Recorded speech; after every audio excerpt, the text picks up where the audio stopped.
दीपा और अनीता दोनों ही देवरानी और जेठानी थी। दीपा नौकरी करती थी और अनीता घर संभालती थी। उनका परिवार बहुत बड़ा था। सास ससुर और उन दोनों के बच्चे कुल मिलाकर घर में 10 लोग थे। और आज कई सालों बाद उनकी बुआ सास अपने भाई के पास रहने आई थी।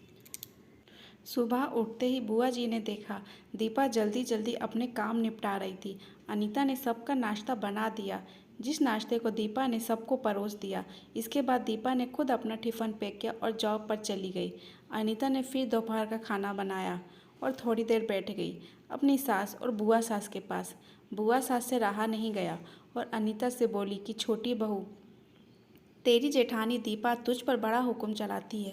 सुबह से देख रही हूँ रसोई घर में तू ही लगी हुई है और वो महारानी दिखावा करने के लिए सबको नाश्ता परोस रही थी जैसे उसी ने बनाया हो। ये सुनते ही अनीता ने अपनी बुआ सास की तरफ देखा और बड़े प्यार से बोला, नहीं ऐसी कोई बात नहीं है बुआ जी, दीपा बहुत अच्छी है। बुआ बोली, तू बहुत भोली है अनीता, पर मैं सब समझती हूँ।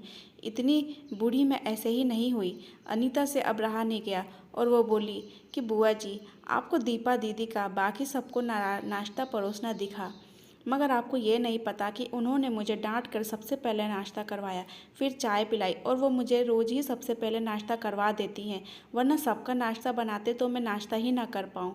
वो मेरा कितना ख्याल रखती हैं। दीदी सुबह जल्दी उठकर मंदिर की सफाई करके फूल सजा कर रखती है और वो मुझे खुद से 1 घंटा लेट उठने को कहती है क्योंकि मुझे उठते ही नहाकर सीधा रसोई में ही जाना पड़ता है। शाम को ऑफिस से आते वक्त दीदी बाज़ार से सब्जियां लेकर भी आती है क्योंकि हमारे हस्बैंड रात को लेट हो जाते हैं।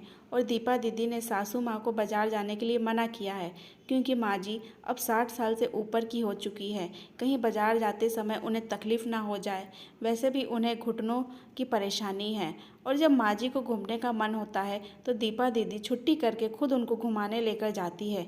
और हाँ बुआ जी, दीपा दीदी रोज़ शाम का खाना आकर बनाने में मेरी खूब मदद करती है, चाहे वो कितनी भी थकी हुई हो। वो मेरी जेठानी ज़रूर है, मगर वो मुझे अपनी छोटी बहन ही मानती है और मैं भी उन्हें बड़ी बहन मानती हूँ। यह सब सुनते ही बुआ चुप हो गई।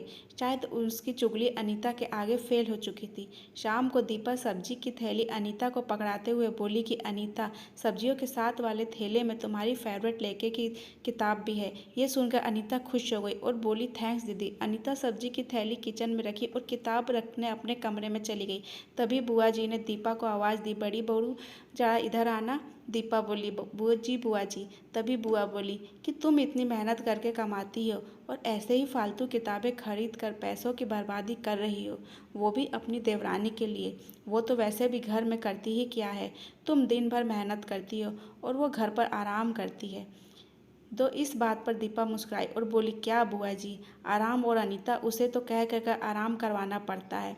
सुबह से बेचारी लगी ही रहती है। किचन में सबकी अलग अलग पसंद, मेरे और उसके मिलाकर 4 बच्चों का टिफ़िन सब वो ही करती है। फिर भी उसके चेहरे पर हमेशा एक सुंदर सी मुस्कान रहती है। सुबह की चाय पीने का भी समय नहीं रहता उसके पास। और उसे जब दोपहर बच्चे आते हैं तो फिर उसका खाना, उनकी पढ़ाई सब वह देखती है। वो है, इसलिए मुझे बच्चों की चिंता नहीं रहती। मैं अपना पूरा ध्यान ऑफिस में लगा पाती हूँ।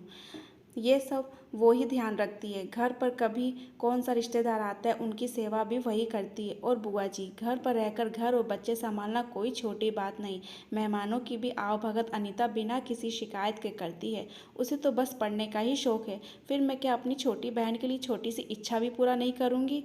अगर उसकी इच्छा मैं नहीं पूरा करूँगी तो कौन करेगा? अब तो बुआ की बुरी तरह से बोलती बंद हो चुकी थी। फिर भी दीपा भी अपने कमरे में चली गई। ये सारी बातें दीपा की सास पीछे खड़ी सुन रही थी।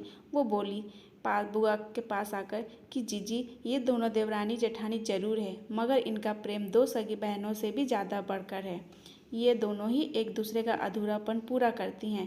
मेरे घर की मजबूत नींव हैं ये दोनों। पहले मैं भी एक बुरी सास थी और हमेशा ही मैं इनको लड़ाने की ही सोचती थी, लेकिन इनके प्रेम के आगे मैं भी पिघल गई। और वैसे भी इनको लड़वा कर नुकसान तो हमारे ही घर का है ना, इसलिए मैं भी इनके ही प्रेम में मिल चुकी हूँ। लेकिन ये बातें दीपा और अनीता की बुआ सास को समझ नहीं आई और वो मुंह घुमाकर अपने कमरे में चली गई। क्योंकि वो तो इनको लड़वाने ही आई थी। लेकिन दीपा और अनीता जैसी बहुओं के बीच दरार पैदा करना बिल्कुल नामुमकिन था। और दोस्तों, अगर दीपा अनीता जैसी बहू बेटी हर घर में हो तो उनके प्यारे घर को बड़ी से बड़ी ताकत भी नर्क नहीं बना सकती। वाकई में ऐसी बहुएं हर घर में हो